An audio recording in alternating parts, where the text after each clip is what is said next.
ఈ మధ్య ఓటీటీలో విపరీతంగా బూతు పురాణాలే.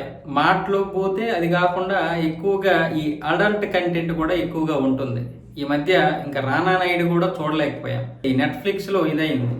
అయితే ఇప్పుడు 24 ఓటీటీ యాప్స్‌ని అయితే కేంద్ర ప్రభుత్వం నిషేధించింది. దీన్ని ప్రచారం చేస్తున్నటువంటి ఇంటర్నెట్ ప్రొవైడర్లకైతే ఆల్రెడీ ఆదేశాలు జారీ చేసింది. ఆ 24 యాప్లను కూడా ఎక్కడా కూడా ప్రచారం చేయనివ్వకుండా, కనిపించకుండా చేయాలని, ఒకవేళ అలా చేస్తే కఠినమైనటువంటి శిక్షలకు గురవ్వాల్సి వస్తుందంటూ ఈ ఇంటర్నెట్ ప్రొవైడర్లకైతే హెచ్చరికలు జారీ చేసింది కేంద్ర ప్రభుత్వం. ఆ 24 ఓటీటీ యాప్స్ ఏంటంటే Ullu, ALTT, Desi Flix, Big Shots, Boomex, Navarasalite, Gulab app, Kangan app, Bull app, Jalva app, Wow Entertainment, Look Entertainment, Hit Prime, Feneo, Show X, Soul Talkies, Adda TV, Hot X VIP, Hulchul app, Moodx, Neon X VIP, Fugi, Mojflix, మొత్తం 24 OTT యాప్లను అయితే ఇచ్చేసింది. కాకపోతే ఈ Netflix లాంటి, అలాగే Amazon ప్రైమ్కి అయితే warning ఇచ్చింది.